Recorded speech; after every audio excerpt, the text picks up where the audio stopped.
हाल ही में कुछ जियोपॉलिटिक्स के माहिरीन जो कि यूनाइटेड किंगडम से ताल्लुक रखते हैं, उन्होंने एक प्रेडिक्शन दी है और एक रिपोर्ट पब्लिश की है। इस रिपोर्ट के मुताबिक कि इंडिया और चाइना के दरमियान जो सेकंड वॉर है 2025 और 2030 के बीच में हो सकती है। पहले वॉर के बारे में तो आप जानती हो कि 1962 में हुई थी, जिसमें इंडिया को शिकस्त हुई थी। रिपोर्ट देखिए। इस रिपोर्ट के बाद बहुत सारे आर्टिकल शो हुए हैं, बहुत सारे आर्टिकल पब्लिक हुए हैं, जहां पर लिखा है कि CPEC China Pakistan economic corridor ये होगा मेन रीजन, और ये ट्रेड करता है second India China war in eastern Ladakh. RUSI report ने ये क्लेम किया है कि ये कॉन्फ्लिक्ट 2025 से 30 में हो सकती है। अब RUSI है क्या और इस रिपोर्ट में क्या लिखा है, आइए जानते हैं इस वीडियो में। दोस्तों, अगर चैनल पर नए हो तो इस तरह की इंफॉर्मेटिव वीडियोस के लिए मेरे चैनल को जरूर सब्सक्राइब करें। दोस्तों, ये है RUSI का ऑफिशियल वेबसाइट। RUSI का फुल फॉर्म है रॉयल यूनाइटेड सर्विस इंस्टीट्यूट। ये दुनिया का सबसे पुराना लीडिंग डिफेंस और सिक्योरिटी थिंक है। थिंक का मतलब है जहां पर जियोपॉलिटिक्स के माहिरीन मिलकर अपने एक्सपीरियंस से, अपने सोच से और खित्ते में होने वाले वाकयात के बेसिस पर ये प्रेडिक्शन करते हैं और एनालिसिस करते हैं जियोपॉलिटिकल इवेंट का and even defence related development का। दोस्तों, आज तक RUSI ने बहुत सही और वैल्यूएबल प्रेडिक्शन दी है इन टॉपिक्स के ऊपर। दोस्तों, RUSI एक ऐसा थिंकर है जो मैं कहूंगा कि क्लिक्स या फिर सस्ते व्यूज के लिए कोई भी रिपोर्ट वो पब्लिश नहीं करते हैं। यूजुअली जो भी वो पब्लिश करते हैं उसके पीछे काफी बड़ी रिसर्च होती है और इसलिए आप देख रहे हैं कि इसके बेसिस पर कई आर्टिकल पब्लिक हुए हैं। अब हम देखते हैं कि उन्होंने इस रिपोर्ट में क्या लिखा है और क्या क्या सोर्सेज दिए हैं। इस प्रेडिक्शन में आप देख पाओगे कि दुनिया भर में कई वॉर्स हैं, वहां पर लोगों का अभी अटेंशन है, जैसा कि यूक्रेन और रशिया के बीच में क्या होगा, ताइवान क्या सरवाइव कर पाएगा या नहीं। नाउ ताइवान का केस अगर मैं आपको बताऊं तो मुझे लगता नहीं कि चाइना अटैक करेगा ताइवान के लिए, क्योंकि ये एक वॉर होगी। दोनों कंट्रीज को काफी नुकसान पहुंचेगा, खासकर ताइवान को, क्योंकि चाइना बहुत पावरफुल है और उन्होंने काफी प्रिपरेशन भी कर ली है। रशिया की गलतियां देखकर चाइना ने यह बात सीखनी है कि जब ये हमला करेंगे ताइवान पर, ये कोशिश करेंगे कि एक बड़ा अटैक करे, रशिया की तरह इनिशियली छोटा अटैक करके और फिर बाद में आर्मी को इकट्ठा करना। वो गलती मुझे लगता नहीं कि चाइना करने वाला है। नाउ इंडिया का केस ऑल टुगेदर डिफरेंट है। इंडिया और चाइना के बीच में जो भी कॉन्फ्लिक्ट होगी, it will be a proper war.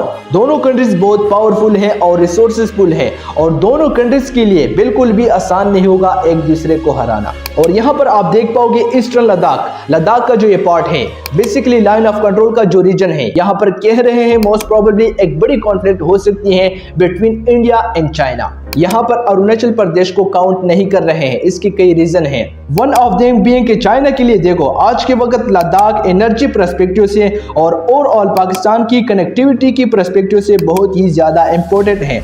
China in the future आने वाले वक्त में ये चाहेगा कि इंडिया इस रीजन में वीक ही रहे, ताकि इंडिया के माइंड में कभी ये ना आए कि पीओ पर हम कब्जा पा सकते हैं। और रिपोर्ट में बहुत इंपॉर्टेंट और इंटरेस्टिंग एनालिसिस ये भी है कि चाइना ईस्टर्न लद्दाख को लेकर बहुत ज्यादा डरता भी है।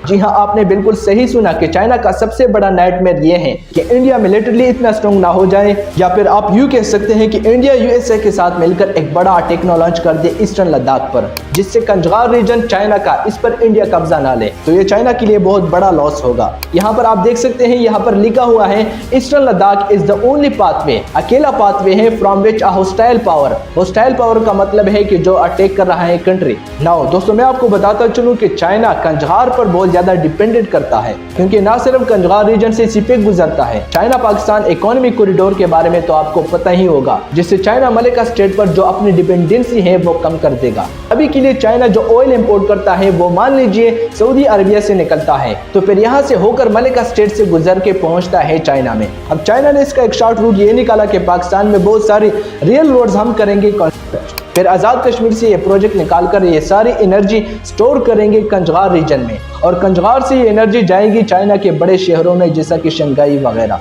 अब इंडिया को क्या करना चाहिए? कंजगार में चाइना अपनी एनर्जी स्टोर करता है, जो ये परचेज करते हैं किर्गिस्तान से, तजिकिस्तान से, कजाकिस्तान से, जो ये नेचुरल गैस परचेज करते हैं, उसके लिए भी कंजगार रीजन बहुत इंपॉर्टेंट है। बेसिकली चाइना को अगर शिकस्त देना है तो चाइना की एनर्जी सप्लाई बिल्कुल आपको काट देनी है, लेकिन इसके लिए इंडिया को कंजगार रीजन पर कब्जा करना होगा, जिससे चाइना यहाँ पर बहुत ज्यादा बेबस हो जाएगा, जिसकी वजह से वो लंबी वॉर नहीं लड़ पाएगा। तो ये बात यहाँ पर लिखी है कि चाइना के माइंड में कॉन्स्टेंटली ये है कि इस लद्दाख में हमेशा इनको मिलिट्री पावर बनाए रखनी है, क्योंकि अगर यहाँ पर कमजोर हो गए तो कंजगार हाथ से निकल जाएगा। चाइना का एक प्लान ये भी है कि न सिर्फ सऊदी अरबिया और इसके रीजन से बल्कि ईरान से भी एक पाइपलाइन बनाएंगे। ये पाइपलाइन पाकिस्तान से गुजरेगी और इस तरीके से चाइना को एनर्जी प्रोवाइड करेगी। तो ये बहुत ज्यादा इंपॉर्टेंट होगा चाइना की एनर्जी नीड्स के लिए। इसके बारे में यूएस ने भी अपनी एनुअल रिपोर्ट में ये बात पब्लिश की है कि अगर एक बार ये प्रोजेक्ट कंप्लीट हो जाए तो चाइना की जो डिपेंडेंसी है सीरो ट्रेड पर ये बहुत ज्यादा कम हो जाएगी और चाइना हमेशा इंडिया को एक थ्रेट लेकर चलेगा। इंडिया अभी भी चाइना के एक्साइड चेन रीजन को अपना पार्ट मानता है। रिसेंटली एक इंटरव्यू में जयशंकर ने ये बात कही थी कि आज भी इंडिया के कुछ हिस्से ऐसे हैं जो हमारे अंडर नहीं है, किसी ने इस पर कब्जा रखा है। We in India know better than almost any other country because immediately after our independence we experienced aggression. We experienced an effort to change our boundaries, and even today parts of India are occupied by another country. But we did not see the world respond saying, oh, there's a great principle involved and therefore let us all go with India.